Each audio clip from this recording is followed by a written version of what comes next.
តម្លៃ4540នៅក្នុងមួយអោនឥឡូវនៅសល់ត្រឹមតែ4300ទេអញ្ចឹងចុះ$200នៅក្នុងមួយអោនឥឡូវយើងមកមើលតម្លៃមាសថ្ងៃនេះគឺមិនដឹងថាមានបញ្ហាអីទេក្នុងរយៈពេលតែប្រហែលម៉ោងគឺបុកចុះខ្លាំងមែនទែនចុះពីតម្លៃ4540នៅក្នុងមួយអោនឥឡូវនៅសល់ត្រឹមតែ4300ទេអញ្ចឹងចុះ$200នៅក្នុងមួយអោនចឹងចុះខ្លាំងយើងអត់ដែលឃើញចុះខ្លាំងចឹងទេរយៈពេលយូរហើយចង់រាប់ខែនេះអានេះវាឡើងខ្លាំងនេះចឹងយើងមកមើល4ម៉ោងចំពោះ4ម៉ោងចំពោះ gold ខ្ញុំអត់បានតាមដានព័ត៌មានហ្នឹងថាមានព័ត៌មានអីទេខ្ញុំត្រូវការថត analyze ជាមួយនឹង BTC ដែលឃើញមាសចុះខ្លាំងឥឡូវខ្ញុំធ្វើការ analyze ជាមួយមាសតែម្ដងអញ្ចឹងតម្លៃមាសយើងឃើញថា all time high វាលើកមុន4375ឥឡូវហ្នឹងវាបានបំបែកទៅដល់4500ហើយវាបន្តចុះមកវិញអញ្ចឹងការចុះនេះគឺយើងឃើញ support វានៅខាងក្រោមនេះចាំមើលតែពេល2-3ថ្ងៃទៀតថា2ថ្ងៃទៀតចុះវាមកប៉ះ support ឬក៏ស្អែកហ្នឹងតើវានឹង rebound ទៅលើវិញអត់បើអត់ទេវាអាចនៅបន្តចុះមកដល់ខាងក្រោមនេះជើង demand វានេះវាខ្ទង់តម្លៃ4084នៅក្នុងមួយអោនអញ្ចឹងយើងចាំមើលបន្តទៀតនេះខ្ញុំធ្វើការ analyze ជាមួយនឹង time frame ធំហ្មងអញ្ចឹងតម្លៃវាអាចប្រែប្រួលចុះឡើងនៅក្នុង time frame តូចចឹងនេះខ្ញុំមើលពីមួយថ្ងៃទៅ4ម៉ោងហើយយើងឃើញថាបើសិនជាវាឡើងទៅម្ដងទៀតបំបែក all time high វានេះម្ដងទៀតយើងនឹងឃើញតម្លៃវាទៅដល់ខ្ទង់4700ឬក៏4800នៅក្នុងមួយអោនឬអាចឡើងទៅដល់ខ្ទង់5000ក្នុងមួយអោនតែថាសញ្ញាល្អច្រើនមាស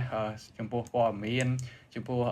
ព័ត៌មានសេដ្ឋកិច្ចនៅសហរដ្ឋអាមេរិកការប្រកាសបន្ថយការប្រាក់ឬក៏អីផ្សេងគឺជាសញ្ញាល្អការចុះនេះវាអាចជាការ take profit ដោយសារតែតម្លៃនេះគឺជាតម្លៃខ្ពស់មួយ4500ជាងហ្នឹងវាជាតម្លៃខ្ពស់មួយអញ្ចឹងអ្នកដែលទិញនៅតម្លៃទាបអ្នក invest នៅតម្លៃទាបនៅខ្ទង់4000ឬក៏3000ជាងក្នុងមួយអោនហ្នឹងគឺគាត់អាច take profit បានច្រើនអញ្ចឹងគាត់អាចនឹង take profit ហើយចាំទិញនៅតម្លៃខាងក្រោមវិញជាអ្នក trade គឺមិនអាច hold ទេបើសិនជាអ្នក invest long term អាហ្នឹងគាត់អត់ខ្វល់ទេពីតម្លៃឡើងចុះសំខាន់គោលដៅគាត់យកប្រមាណភាគរយឬក៏គាត់ hold ប្រមាណឆ្នាំទៅតាមគោលដៅរបស់អ្នកវិនិយោគមួយចឹងទៅចឹងតម្លៃមាសគឺយើងឃើញថានៅក្នុង up trend នៅឡើយទេក្នុង4ម៉ោងកម្លាំងទិញក៏នៅតែខ្លាំងដែរបើយើងមើលជាមួយ1ម៉ោងមួយថ្ងៃវិញហ្មងយើងឃើញថា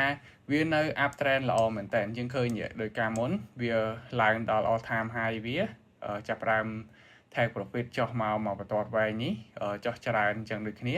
បន្ទាប់ពីចុះមកហើយវាបន្ត sideways មួយរយៈវាឡើងទៅវិញហើយចុះបន្តិចវាឡើងទៅវិញអានេះដូចគ្នាវាអាចនឹងឡើងទៅហើយវាចុះមកត្រឹម support ហ្នឹងវាឡើងទៅម្ដងទៀតបង្កើតជាទម្រង់ up trend វាខ្ទង់4700 4800នៅក្នុងមួយអោនចឹងទៅអញ្ចឹងសម្រាប់នេះគឺចុងឆ្នាំដែរថ្ងៃ29ម៉ោង10កន្លះហើយអញ្ចឹងបងប្អូនគិតថាវានឹងអាចទៅដល់តម្លៃណាដាច់ឆ្នាំហ្នឹងវាអាចឡើងទៅ all time high វាវិញទេឬក៏វាបន្តចុះមកវិញអានេះយើងមើល1ម៉ោងវាបែបនេះអញ្ចឹងតម្លៃមាសបើតាមយើងមើលទៅវាអាចខ្ទង់មកត្រឹមនេះទេយ៉ាងច្រើនធ្លាយតិចតួចហើយវានឹងអាចបន្តទៅវិញឯងនៅក្នុងដើមឆ្នាំក្រោយដោយសារតែព័ត៌មានអី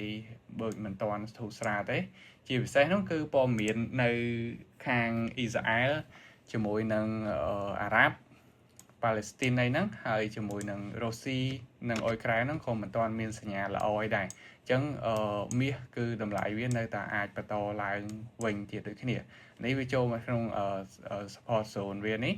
ចាំមើលបើវា reject វាអាចទៅលើវិញម្ដុំនេះហើយនឹង sideways តម្លៃនេះខ្ញុំគិតថាប្រហែលជានៅ sideways យូរនៅក្នុងចន្លោះ4200ជាងទៅ4300ជាង4400ហ្នឹងប្រហែលជាអាច sideways យូរនៅក្នុងចន្លោះហ្នឹងចឹងបងប្អូនដែលចង់រៀនពីសេដ្ឋកិច្ចការវិនិយោគដូចជា crypto អីផ្សេងអាចចូលទៅក្នុង group Telegram របស់ខ្ញុំនេះបានហើយបងប្អូនដែលចង់ចូលអាចទៅចូលទៅតាម page របស់ខ្ញុំនេះខ្ញុំដាក់ link ទាំងពីរបងប្អូនចូលមក page TCA Crypto Analyze ហ្នឹងគឺបងប្អូនឃើញទាំងពីរ page ខ្ញុំតែម្ដងគឺនៅ bio នេះ link group ទាំងពីរ គ្រប់ព័ត៌មានគ្រប់ឆាតគឺមានទាំងពីរតែម្ដង